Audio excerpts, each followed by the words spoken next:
그러지요? 뭐가 등장하기 때문에 끊었습니까?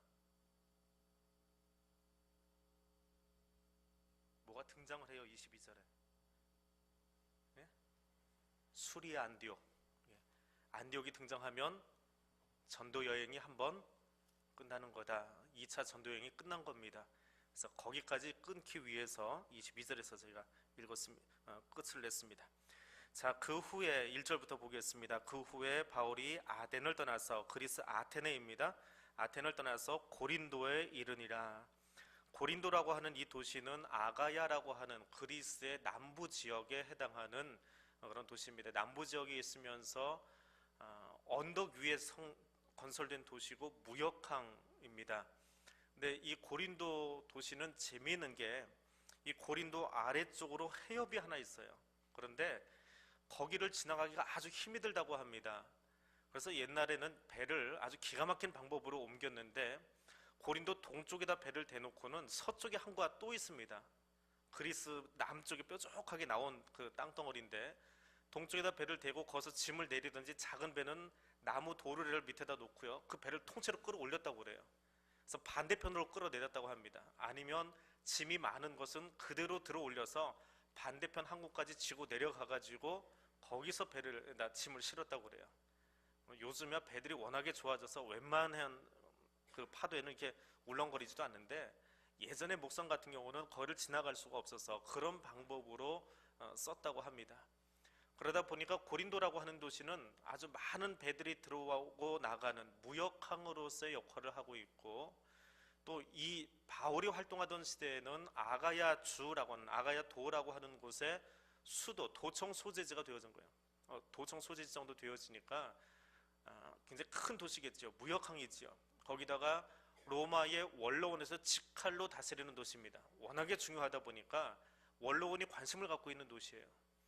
그러면은 군사력도 집중될 거고 정치력도 집중되고 사람들도 집중되고 돈도 집중되고, 자, 세계 각지에서 무역을 하니까 배를 따라오는 수많은 우상들도 들어오게 되어지고, 그러면 부차적으로 들어오는 게 뭘까요? 뱃사람과 또 물건과 군사력이 들어오고 세계 각지의 사람들이 들어오면 우상이 따라 들어옵니다. 그래서 고린도에는 여성 사제가 소위 신을 섬긴다라고 하는 그런 명목으로 있는 창기들이죠. 여성 사제가 1000여 명이 넘었다고 그래요. 공식화된 사제가 1000여 명이 넘으니까 전 세계에 있는 뱃사람들이 여기는 꼭 한번 가보고 싶은 도시, 그렇게 돼버린 겁니다. 뭐 제사 드리려고 하는 게 아니에요. 딴 목적이 있는 거죠. 아주 음란의 도시입니다. 근데 바울이 지금 아테네를 떠나서, 그리스의 아테네를 떠나서 밑으로 내려왔어요. 아테네하고 고린도는 바다 사이를 하나, 지도에서 보면 바다 사이를 하나 놓고 있는데, 아테네를 떠난 이유가 무엇입니까? 마게도니아 지역에 빌립보의 교회를 세우고 기쁨의 서신을 썼죠.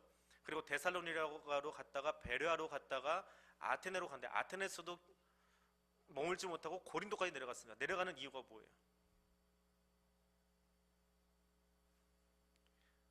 너무 빨리 잊어버리시는 건지 질문을 하지 말아달라고 시위를 하시는 건지 모르겠는데, 바울이 가서 전도한 데는 반드시 나타나는 사람이 있어요. 유대인들입니다. 유대인들이 나타나서 계속 방해 공작을 하는 거예요. 그거에 쫓겨 내려가는 거예요. 그러니까 자기 마음은 어디였어요? 바울이 2차 전도여행을 떠날 때에 바울의 마음은 어디에 가 있었어요? 소아시아, 터키 지역에 가 있었습니다. 나는 아시아 전도를 하겠다.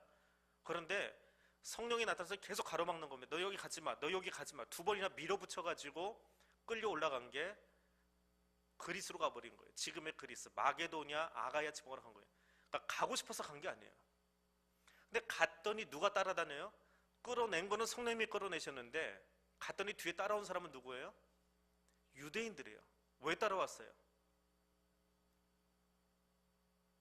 왜 따라왔어요? 방해하고 죽이려고. 말씀 전하는 걸 방해하고 죽이려고 사람은 따라오고요, 성령님은 말씀 전하라고 끌고 가고 있고요. 그럼 성령님은 눈에 보이지 않습니다. 가라고 했으니까 환상을 보고 가긴 갔는데 눈에 보이는, 진짜 내 눈에 보이는 사람들은 누구예요? 방해꾼들이에요. 자, 그 상태로 마게도니아에 가서 빌립보로, 데살로니가로, 베레아로, 아테네로, 그러다가 고린도까지 왔는데 고린도는 어떤 도시예요? 음란의 도시예요. 우상의 도시예요. 부를 가지고 있지만 음란의 도시예요. 자, 그 도시에 들어오고 나니까 바울의 마음이 어떨 것 같아요? 사역도, 일을 하는 것도 옆에 동역자들이 있고 이렇게 같이 막 으쌰으쌰 해주는 사람이 있어야 좀 신이 납니다. 근데 그렇지 않으면 파김치가 돼요. 하면서도 지칩니다. 더군다나 이 바울을 좀 생각해 보세요. 내려오는 과정 속에 한 사람 두 사람 그다 떨고 놓고 내려갑니다. 사람들을 두고 내려왔어요. 그 교회를 좀 돌아보라. 나는 급하니까 내가 여기 있다가는 다른 사람들이 다치게 생겼으니까 너희들이 여기 남아서 이 도시를 지켜다오 하고는 실라와 디모데를 거기다 놔두고 자기 혼자 내려왔어요. 그러니까 외로운 거예요. 사역자가 외롭습니다. 외롭고 바울의 직업이 뭐예요? 그거는 잘 아시죠? 텐트 만드는 거, 장막 깁는 거. 그거 왜 만듭니까? 그 텐트 왜 만들어요? 돈 벌어야 먹고 살잖아요. 배고픈 거예요, 사실은. 쫓겨다니면서 배고픈 상황이에요. 그냥 장막 만들다 직업만 가지고 계시지 마시고, 직업이 있다는 건 뭐예요? 배가 고픈 거거든요. 지금 자비량 선교한다라고 하는 것은 누군가 후원을 받는 것도 아니고, 우리 새벽기도 시간에 고린도서 계속 묵상하잖아요. 고린도 교회 교인들이 바울을 괴롭히는 여러 가지 일들 중에 하나가 뭐예요? 너는 오죽 못났으면 파송교회도 없냐? 너 진짜 선교사 맞냐? 그걸 가지고 고린도 교회가 시비를 걸거든요. 아주 나중에, 오늘 본문보다는 나중의 일이지만. 자비량 선교사예요. 후원을 받지 않습니다. 후원을 받지 않으니까 내가 일해서 먹어야 돼요. 그러니까 사역하는데 한쪽에서는 일하고 한쪽에서는 복음 전하고, 이게 얼마나 지치겠어요. 누군가 같이 있어주면 좋겠는데, 거기다가 자기 옆에 늘 동역자로 붙어있던 디모데도 실라도 제가 급하게 내려오냐고 교회들한테 말씀만 툭툭 던져놨지, 이것을 잘 이렇게 케어하고 그 사람들을 일꾼 만들어가는 일에는 시간이 없었거든요. 그래서 거기다 띄워놓고 왔어요. 너 나보다는 조금 주목을 덜 받으니까 여기서 사람들 케어하고 저기 제자들 만들고 그리고 나서 돌아와라. 데살로니가에다 떨어뜨려 놨거든요. 그리고 내려오고 나니까 외로운 거예요. 그 마음으로 고린도에 도착했습니다. 그러니까 고린도에 도착하니까 마음이 아주 편하지를 않습니다.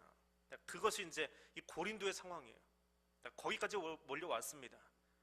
그런데 하나님이 그 고린도에서 그렇게 가기 싫은 동네, 아시아로 가고 싶었는데 유럽으로 몰아붙였지요. 유럽으로 몰아내시더니 거기서는 좋은 사람 만나게 하면 좋은데 돌 맞아 죽을 뻔하지 않나, 성 밖으로 끌어내침을 당하지 않나, 말 전하다가 소송을 당하지 않나, 그러면서 쫓겨 내려오고 동역자들은 거기다 다 떨궈 놓고, 자, 그리고 고린도에 왔어요. 정신이 하나도 없겠지요. 오늘 좀 정신 차리고 사셨습니까? 아주 정신없이 산 사람이에요. 고린도에 딱 오고 나니까 뭘 해야 될지 모르겠어요. 근데 그러더라도 회당에 가서 지금 말씀을 전하는 거예요. 회당에 들어가서 말씀을 전하고 있습니다. 자, 그런데 거기 가서 이제 사람들을 만나기 시작하는데, 그 앞에 나온 사람보다 뒤에 나온 사람 먼저 이야기를 할게요. 실라와 디모데가 데살로니가에서 내려옵니다. 혼자였는데 실라와 디모데가 북쪽 데살로니가에 있다가 내려왔어요. 내려왔다라고 하는 것은 무슨 의미입니까? 바울이 왜 거기다 남겨두었다고 그랬죠? 방금 얘기해 준 걸 까먹으면 안 되지요. 지난주가 아니고. 데살로니가 떨궈 놓고 온 이유가 뭐예요? 제자 삼으라고, 교회를 조직해 놓으라고. 자, 근데 이 사람이 내려왔어요. 그럼 뭘 했다는 거예요? 교회를 잘 세우고 제자화가 끝났다, 이 정도면 교회가 자립할 수 있겠다 해서 실라와 디모데가 내려온 거예요. 마게도냐, 데살로니가 교회에서 내려온 이 실라와 디모데를 보니까 바울의 마음이 안심이 되는 거예요. 내가 그렇게 돌 맞으면서 떠나왔는데 이제 너 디모데가 오는 것을 보니까 너무너무 마음이 좋다. 그리고 디모데를 통해서 듣는 데살로니가 교회 모습이 어떤 사람들이에요? 아주 말씀을 깊이 상고하는 사람들. 빌립보는 더 신사적인 사람들. 그런 이야기를 고린도에서 들어요. 고린도는 아주 척박한 땅이지만, 우상의 도시이지만 지나왔던 교회 이야기를 들으니까 너무너무 기분이 좋아요. 그래서 여기서 뭐 했을까요? 기분 좋으면 뭐 해야 돼요? 그 사람들 소식을 들었으니까 요즘 같으면 전화를 하겠지요. 데살로니가 교회 그 아무개 장로 좀 바꿔줘 하고 할 텐데, 그때는 전화 없으니까 어떻게 해야 돼요? 편지 써야 돼요. 그럼 여기서 뭐가 써졌다? 데살로니가 써졌다. 데살로니가 전서가 쓰여진 거예요. 너희를 보니까 내가 마음이 너무너무 기쁘다. 그래서 데살로니가 전서를 썼습니다. 근데 그 전서를 써놓고 보니까 이제 그 또 다른 소식이 들리는 거예요. 편지를 보내니까 아, 우리를 가리켰던 바울 선생님이 저기까지 내려가 있구나. 그런데 데살로니가 교회에 약간 좀 잘못된 생각들이 전달돼서 오는 거예요. 그게 뭐냐면 이 초대교회는 종말의 사상이 아주 강했습니다. 우리는 지금 뭐 종말론 이야기해도 뭐 그러려니 하고요. 종말론도 너무 강하게 이야기하면 이단인 줄 알고요. 그러는데 이때 종말론이 어떻게 데살로니가에서 해석이 되느냐 하면 마지막 때인데 뭘 일하냐, 곧 망할 텐데 일해서 뭐하냐, 금방 주님 오실 텐데 일 안 해도 되지 않느냐, 그런 잘못된 종말론이 데살로니가 교회를 휩쓸고 있는 거예요. 그래서 바울이 다시 편지를 보냅니다. 그것이 두 번째 데살로니가 후서예요. 그래도 마지막까지 최선을 다하는 것이 그리스도인의 모습이다. 실라와 디모데를 만난 다음에 거기에 편지를 써요. 자, 그렇게 편지를 써놓고 나니까 마음이 좀 편안한데, 하나님이 우리 마음을 편하게 하실 때 주위를 한번 둘러봐야 되는데 조심해야 될 때가 있어요. 어디서 문제가 생기느냐? 멀리 있어요. 그건 가보지도 못하겠는데 어떻게 소식이 넘어 들어왔어요. 갈라디아 교회 소식이 들어온 거예요. 근데 갈라디아는 뒤죽박죽이 되어버렸어요. 교회가 바울이 지나간 지가 너무 오래돼가지고 뒤죽박죽이 됩니다. 그게 6절의 말씀이에요. 이제 그 이야기를 전에 들으면서 거기에 편지를 보내요. 그때는 바울이 이제 소위 악이 바칠 대로 바친 거예요. 고린도에서도 지금 힘들지요. 또 데살로니가 소식은 듣긴 듣는데 좋기는 한데 갈라디아 소식이 또 뒤죽박죽 새로 들어오니까 갈라디아 교회는 아주 강한 어조로 편지를 씁니다. 진리는 그런 게 아니야. 너희 똑바로 살아, 이런 쓰더라. 그게 갈라디아서예요. 왜 갈라디아서의 말투가 그렇게 강하냐? 고린도에서 바울의 마음을 이해하면 갈라디아서를 이해할 수가 있어요. 나중에 이제 갈라디아서나 데살로니가서 강의할 때 다시 설명을 드리겠지만, 이 고린도에서 그렇게 데살로니가서와 갈라디아서가 기록되었다라고 하는 것 기억을 하시고 넘어갑니다. 자, 여기 와서는 바울이 어떤 일들을 주로 하느냐, 뭐 여러 가지 일들이지만 오늘은 사람에게 좀 집중해 보려고 그래요. 자, 제일 첫 번째 만난 사람입니다. 2절 보니까 누구를 만났어요? 아굴라라고 하는 본도에서 나는 한 사람을 만나니, 이 사람은 글라우디오 황제, AD 49년에 로마 황제인 글라우디오가 로마에 있던 모든 유대인들은 로마 밖으로 다 나가라 하고 추방령을 내립니다. 글라우디오의 칙령이라고 불리는데 그것 때문에 떠났어요. 떠났는데 이 아굴라라고 하는 사람은 어떤 사람이냐 하면 유대인의 노예였다가 로마에서 자유인이 되어가지고 큰 가문을 이룬 브리스가 가문과 결혼을 한 사람이에요. 그런데 이 사람에게는 기술이 있습니다. 좋은 기술이 있는데 브리스가는 돈이 있는 집안이에요. 브리스가라고 하는 말의 애칭이 브리스길라예요. 그래서 둘이 결혼을 해가지고 같이 로마에서 살고 있다가 칙령 때문에 유대인 나가라 하니까 아이고 우리 배우자가 나가는데 나도 같이 따라 나가야지 하고는 둘이 같이 손잡고 나와서 정착한 데가 고린도예요. 그래서 거기서 장막 깁는 일을 하고 있었습니다. 장막을 만든다라고 하는 것이 좀 부정적인 이미지가 있기는 있습니다. 그런데 이 장막이 어느 정도로 그 당시에는 유용한 것이었냐 하면, 배를 타고 갈 때에 지금처럼 배를 뭐 호화스럽게 만들어가지고 크루즈 선박처럼 만들어서 뭐 몇 층짜리 빌딩처럼 그렇게 만들어서 다니는 게 아니고, 제일 아래 칸은 노예들이 타고 있어요. 배너에 나오는 것은 노예들이 노를 젓고 있고요. 그리고 대부분의 사람들은 그냥 갑판에서 삽니다. 배가 며칠씩 운행할 때. 그럼 그 갑판에다가 노예들을 시켜서 텐트를 하나 이렇게 설치를 해놔요. 그럼 그게 배가 도착할 때까지 선실이 되는 거예요. 그런 용도로도 쓰고, 또 이스라엘에서는 초막절 행사를 할 때에 그 용도로도 사용되어지고, 또 베두인족이 있다 보니 그렇게 옮겨가는 그런 사람들을 위해서도 텐트가 사용되어지는데, 자, 이때에 이 사람들이 브리스길라와 아굴라가 여기 와서 살고 있었어요. 근데 바울하고 같은 업종에 있다 보니까 마음을 맞추고 생각을 맞추고, 나중에는 2차 전도여행을 끝난 다음에 내가 당신의 재정 후원자가 되겠습니다 그래서 따라갑니다.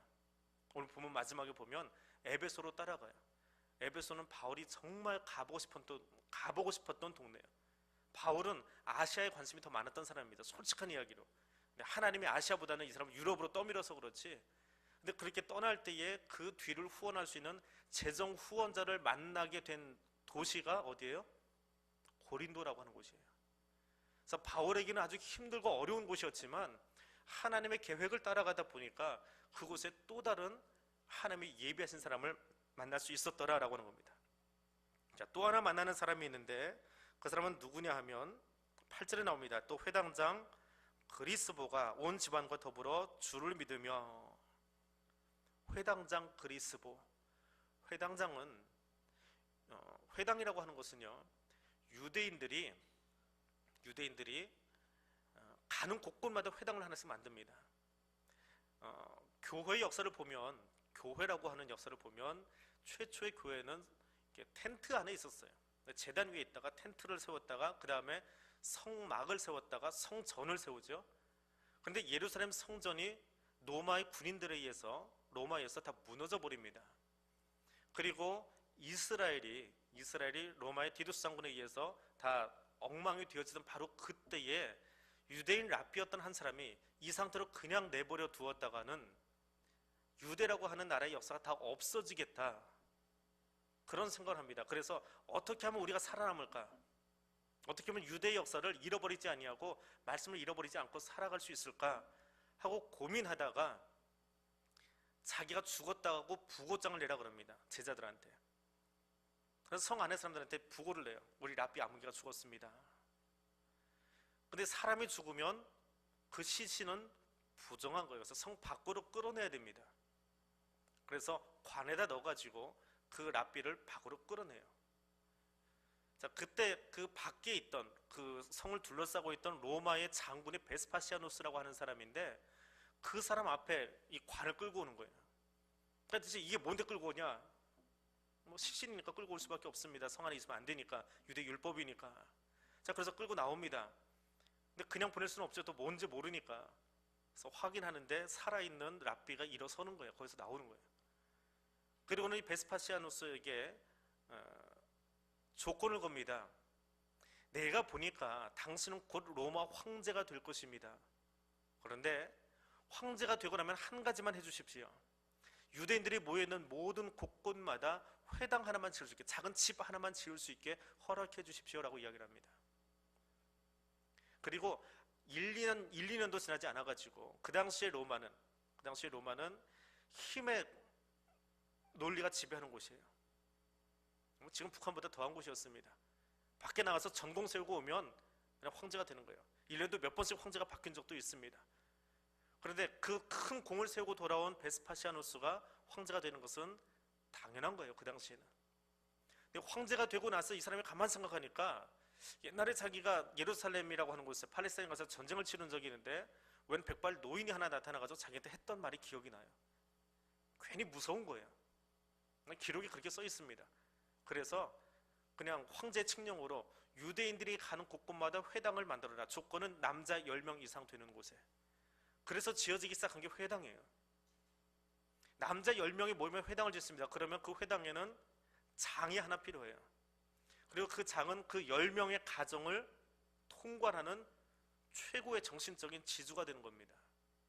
그러니까 회당장이라고 하는 것은, 우리는 뭐 예수님이 회당장의 딸 누구를 낫게 했다 그래서 그냥 병을 치료받은 뭐 그 정도의 사람으로만 이해하지만, 유대의 관점에서 보면 회당장은 그 마을에서 최고의 권위를 가진 사람이에요.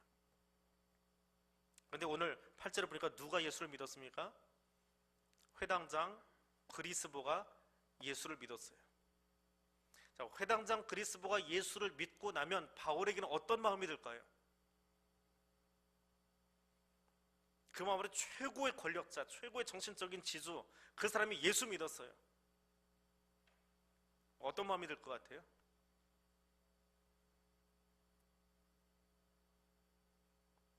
이해가 잘 안 되시나요? 자, 속초에 있을 때 제가 가기 직전에 시장은 불교 신자였습니다. 독실한 불교 신자였어요. 근데 너무나 독실한 불교 신자이다 보니까 속초에 있는 전 교회가 반대표를 찍어버렸습니다. 여야 가리지 않고 다 반대해버렸어요. 재선할 때 떨어뜨려 버렸습니다. 그래서 제가 가고 나서 두 번째 선거할 때든가 그 시장 선거를 하는데, 지금 거기 시장이에요. 그분이 신흥사의 그 청년 회장까지 했던 사람입니다. 그 와이프는 지금도 신흥사에 아주 유력한 사람이에요. 근데 그 종교계를 끌어안아야 되겠다 해가지고 이 사람이 교회를 들어왔어요. 소위 속초 안에는 대형 교회 4군데를 골라가지고 각 교회 등록을 다 해버렸습니다. 4군데를. 그리고 불교는 그렇게 하는지 모르겠어요. 4군데서 설교 세례를 다 받겠다고 부활절에 신청을 했어요. 교회가 발칵 뒤집어졌습니다. 4군데 교회. 이게 뭐 하는 짓이냐 그래가지고 그 4교회 목사님 모여가지고 그 시장 불러다 놓고 당신 한 군데서 받아라. 세례는 그렇게 받는 거 아니다. 여기 4명 중에 제일 어른이 저기 속초 감리교회라고 해서 역사가 한 100년 돼갑니다. 거기 가서 받으라. 그럼 우리가 다 인정해 줄 테니까 그리고 교회를 다니라 그랬어요. 근데 그렇게 교회를 다니고 나니까 불편한 게 하나 생겨요. 그 사람이 교회를 한 달에 한 번씩 이렇게 돌아다닙니다. 첫째 주는 저 감리교회, 둘째 주는 여기, 셋째 주는 뭐 소위 조양감리교회라고 더 큰 교회가 있어요. 거기 이렇게 돌아다닙니다. 뭐 그거야 뭐 와서 예배 드리니까 뭐 이제 종교계가 화해 제스처죠. 근데 불편한 건 누구예요? 교회하고 신흥사하고는 끊임없이 부딪히는 거예요. 종교적인 사건, 조금 뭐 불편한 일들, 뭐 연등 행사 해야 된다든지 성탄 트리를 점등을 해야 된다든지 할 때마다 공무원한테 압력을 넣어가지고 교회 행사하는 것을 다 틀어막아 버립니다. 얼마나 불편한지 몰라요. 시장에 나온 건 좋은데 불편한 게 한두 가지가 아니에요. 자, 바울을 보세요. 바울이 말씀을 전했는데 누가 믿었다고요? 회당장이 믿었어요. 그 사람이 누구예요? 유대인의 정신적인 지주예요. 자기들의 정신적인 지주가 지금 어디로 갔어요? 유대교에 남아있지 않고 기독교로 넘어가 버렸어요. 그러면 안 그래도 바울이 가는 곳곳마다 찾아다니는 사람이 누구예요? 유대인들이. 왜 찾아다녀요? 죽이려고, 시비 걸려고 찾아다니잖아요. 근데 이번에는 누가 지금 기독교로 넘어갔습니까? 이때는 기독교라는 말은 아직 안 써요. 아무튼 지금 우리 입장에서 보면 교회로 넘어갔어요. 그러면 얼마나 더 많이 시비를 걸겠어요. 그리스도와 예수 믿은 것이 바울에게는 더 힘든 사건이 됐어요. 바울이 세례를 준 몇 안 되는 사람 가운데 하나가 이 그리스도인데 그 마음이 바울에게 있는 거예요. 그래서 8절에 보면 그리스도가 집안이 다 믿어버린 거예요. 통째로. 그리고 나서 9절에 보니까 어떤 이야기가 나옵니까? 밤에 주께서 환상 가운데 바울에게 말씀하시되 뭐라고요? 두려워하지 말며 침묵하지 말고 말하라. 그리스도가 예수 믿은 다음에 왜 주님이 나타나셨을까요? 방금 제가 설명한 그것 때문에 그래요. 바울은 두려웠던 거예요. 그리스도가 예수 믿으면서 야 이제는 그런 유력자가 믿었으니까 그 사람을 통해서 전도가 더 잘 되겠지? 아니에요. 그렇게 만만하게 생각하지 마세요. 그렇게 만만한 사건이 아니에요. 그리스도가 예수 믿었기 때문에 바울은 더 신변의 위협을 느꼈어요. 더 무서운 거예요. 이러다 정말 죽게 생겼다. 차라리 입 다물고 있는 게 낫겠다. 이 한 사람으로 족하고 좀 떠나야 되겠다 하는 그런 생각이 들었습니다. 그런데 주님이 환상 가운데 나타난 거예요. 그리스도 일 바로 직후에 나타나셔서 두려워하지 말아라. 너 입 다물지 말아라. 계속해서 말해라. 내가 너와 함께 있을 것이고 어떤 사람도 너를 대적하지 못할 거야. 그리고 너를 해롭게 할 사람도 없을 거야. 그때 그 말을 의지해서 바울이 11절에 1년 6개월을 그 마을에 머물면서 말씀을 전합니다. 1년 6개월 동안 이제 말씀을 전하고 있어요. 이게 1년 6개월이 꽉 찬 것이 아니고 한 8개월, 9개월쯤 지났을 때의 사건입니다. 그 로마의 역사 기록을 보면 이 시간대를 맞춰보면 1년 6개월 꽉 찬 마지막 시간이 아니고요. 한 중간쯤 되었을 때에 총독이 바뀌어요. 총독이 바뀝니다.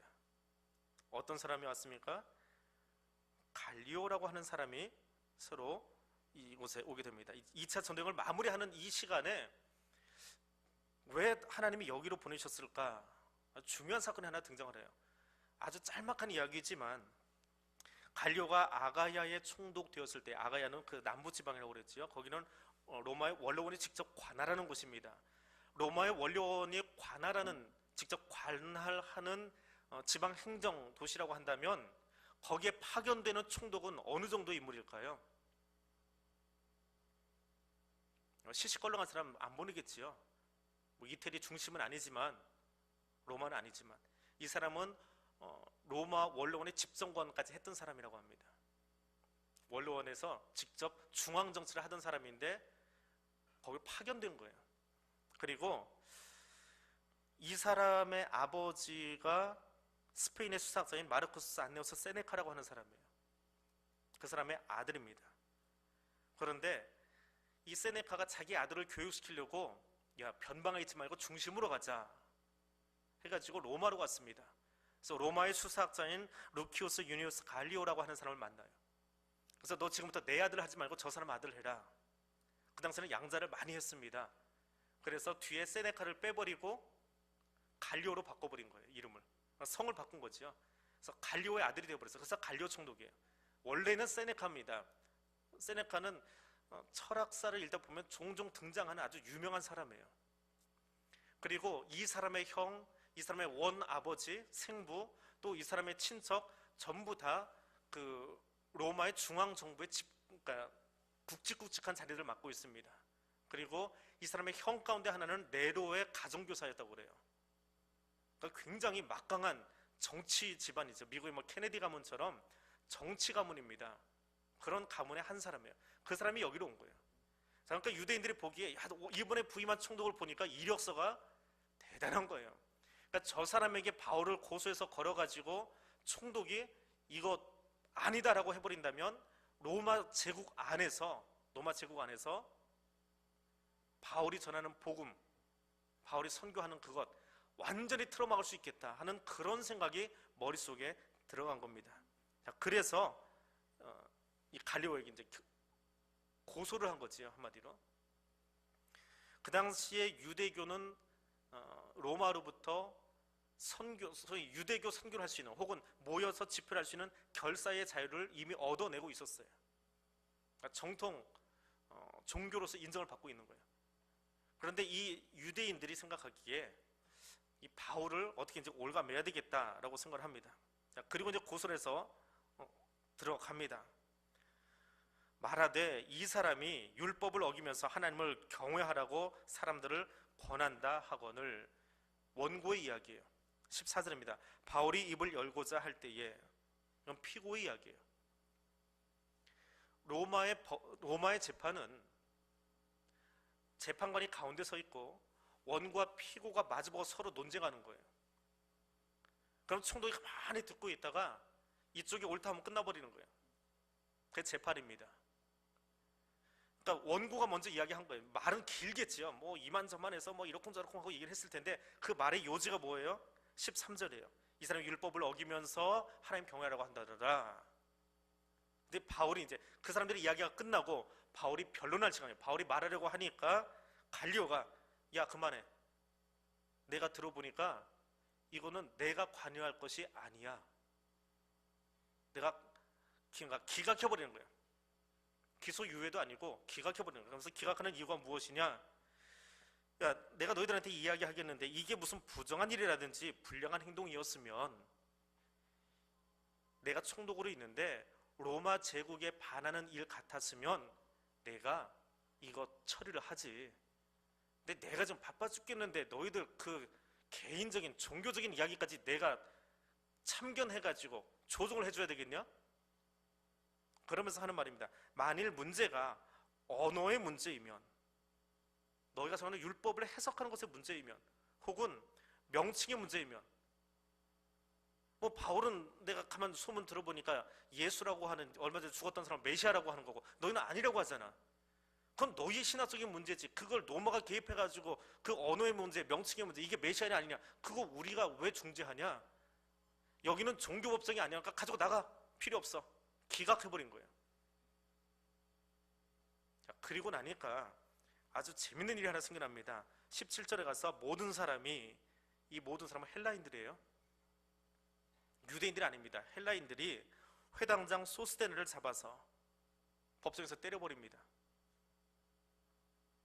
시끄럽게 이 소스데네는 그리스법 바로 뒤로 된 회당장이든지 아니면 회당장이 둘셋인지 하나든지 아무튼 또 다른 회당장이 있었어요. 그런데 소스데네가 대표가 돼서 집단으로 지금 재판을 건 거예요.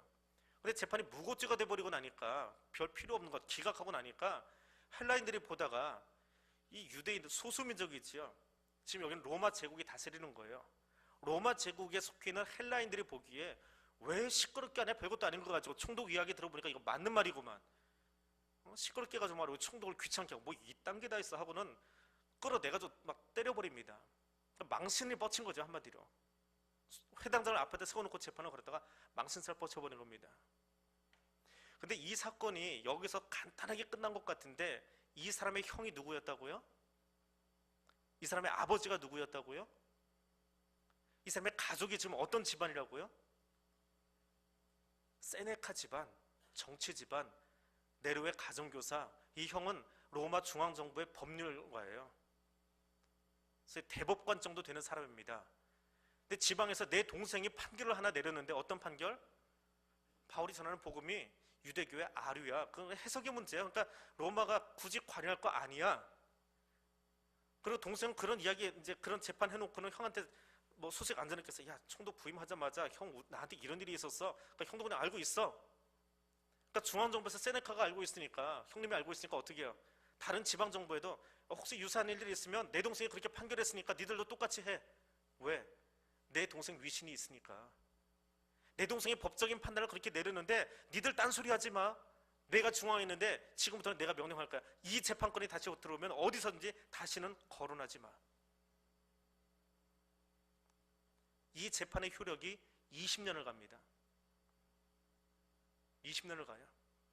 그래가지고 62년에 주후 62년에 네로가 한 여자를 맞이하는데 그 여자 이름이 모파야 사비나라고 하는 여자예요. 사비나라고 하는 여자인데 이 사람은 친유대교 성향의 여자예요. 그래서 네로가 이 사비나를 자기 배우자로 맞아들여서 이 여자에게 홀려가지고 유대교적인 입장에서 기독교를 박해하기 시작합니다. 62년에. 그때까지, 그러니까 바울 사후예요. 그때까지는 기독교가 마음 놓고 선교할 수 있도록 길을 열어버린 거예요. 법적인 보호를 받으면서 헬라권 안에서. 오늘 이야기 여기까지입니다. 바울이 고린도에 간 이유, 정말 가고 싶지 않은 도시였어요. 그리스라고 하는 유럽, 마게도냐, 아가야라고 하는 지역은 바울의 입장에서는 갔다가 돌 맞아 죽을 뻔하고 나중에 자기 고백하면서도 내가 거기서 채찍을 맞고 돌에 맞아서 몇 번 죽을 뻔하고 쫓겨다니고 그런 고백을 해야 될 만큼 자기의 목회 현장 속에서 가장 기억하고 싶지 않은 정말 힘든 곳이 유럽 선교, 소위 그리스, 마게도냐, 아가야 선교였어요. 근데 그곳에서 바울이 얻은 경험은 어떤 거예요? 그에게는 정말 힘들었지만 하나님은 그를 그곳으로 몰아내시면서 실라와 디모데를 통해서 데살로니가 교회를 제대로 세우시고요. 그 교회 편지 보내는 일을 통해서 종말에 교회가 어떻게 처신하고 성도들이 마지막 때를 어떻게 살아야 되는지를 듣게 해주셨어요. 그때 고린도에 바울이 없었으면, 데살로니가를 지나가지 않았으면 데살로니가서의 편지가 우리에게 전해지지 않습니다. 그리고 종말에 관한 이야기를 그렇게 분명하게 이야기해 주지 않아요. 마지막 때에 천사장의 나팔 소리와 함께 주께서 강림하시리니 그때 잠자던 자들도 일어날 것이요. 그 메시지가 어디 있어요? 우리 장례식 때마다 인용하는 그 성구가 어디 있어요? 데살로니가서에 있거든요. 만약에 그때 바울이 거기를 지나가지 않았으면 우리 장례식 때 어디 인용해야 될지 모를 거예요. 아마 구약의 시편 인용하고 있을지도 몰라요. 또 갈라디아서의 그 자유의 대헌장, 너희가 진리를 그렇게 함부로 하는 게 아니야. 진리는 이거야. 정신 차려. 단호하게 말할 수 있는 거. 고린도에서 자기가 너무 격하게 힘드니까 복음이 그렇게 훼손되는 것이 너무 안타까워서 복음은 그런 게 아니야. 너희가 듣고 있는 말씀이 이거야 라고 전해줄 수 있는 거야. 그 무엇보다 엉터리 재판 같지만 이 갈리오의 재판 덕분에 향후 20년 동안의 교회 선교가 안정적으로 유럽 전역까지 다 퍼질 수 있도록, 그 뒤에는 그 많아진 그리스도인들 때문에 주님이 바울에게 이야기하잖아요. 허다한 무리가 이 성전에 내 백성이 많다라고 이야기하는데 그게 많아질 때까지, 그래서 네로가 아무리 박해를 해도 교회의 뿌리가 흔들리지 않을 만큼 그렇게 기반을 내는데 20년을 갈리오 총독의 이 재판에서 하나님이 잡아주신 거예요. 기초를 놓아주신 거예요. 우리의 눈으로는 보이지 않을 때가 있습니다. 내 눈으로는 이게 하나님의 선교인가라고 보일 때가 있습니다. 우리의 모습으로는 도무지 이해되지 않는 일들이 있습니다. 그런데 하나님은 오늘 바울에게 브리스길라와 아굴라를 붙이고 실레와 디모데를 돌려 붙여주시고 그리스도를 갖다 붙여놓고 여기 얻어맞은 소스테네는 나중에 로마서를 기록하는 서기가 되었어요. 얻어맞고 나서 보니까 내가 왜 얻어맞았나 고민하지 않았겠어요? 내가 헬라인들은 이렇게 얻어맞고 수모를 당했는데, 근데 나중에 보니까 그 복음이 어떤 것인지 알아듣게 돼요. 그 바울의 동역자가 되어서 저 뒤에 가면 다시 그 이름이 등장하는 것을 볼 수 있습니다. 바울이 2차 전도여행을 마치고 돌아갑니다. 자기가 그렇게 좋아했던 에베소에, 근데 아직은 자기가 에베소에 머물 만한 시간이 안 돼요. 지금 빨리 예루살렘에 가서 해야 될 일이 있어요. 그래서 그곳에 자기 동역자로, 재정 후원자로 따라 나섰던 브리스길라와 아굴라를 거기에 남겨두고 자기는 예루살렘에 잠깐 들렸다가 안식일을, 유월절을 지키고 그리고 안디옥으로 들리고 다음 주부터는 3차 전도여행을 시작을 합니다.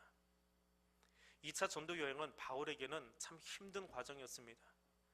생각하고 싶지 않았을지도 몰라요. 너무 두드려 맞고 다녀서. 근데 하나님은 그를 거기로 보내셔야 될 이유가 있었습니다. 바울이 거기 가서 그 힘든 일을 당하는 동안에 로마 전역에는 모든 사도들이, 모든 교회들이 안정적으로 복음을 전할 수 있도록 하나님이 그를 도구로 사용하신 거예요. 다른 사람이 아니고 그 사람을 사용하셨습니다.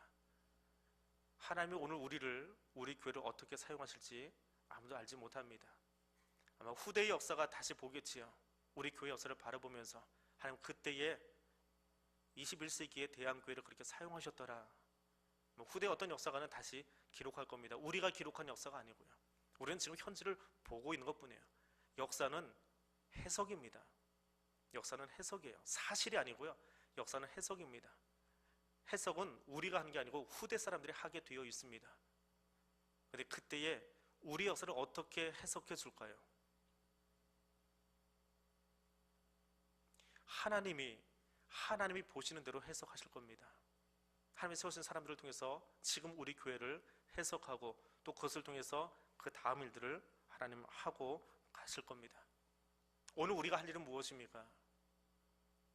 오늘 우리가 할 일은 바울에게 하나님이 동역자 붙여주신 것처럼 오늘 우리에게도 이렇게 숨어있는 동역자들 더 많이 붙이셔서 쉬지 않고 하나님의 사역을, 하나님의 선교를 감당할 수 있도록 기도하고 일하는 것이 오늘 우리가 해야 될 일입니다. 평가는 후대가 할 수 있기 때문에 그렇습니다. 그리고 두려워하지 마십시오.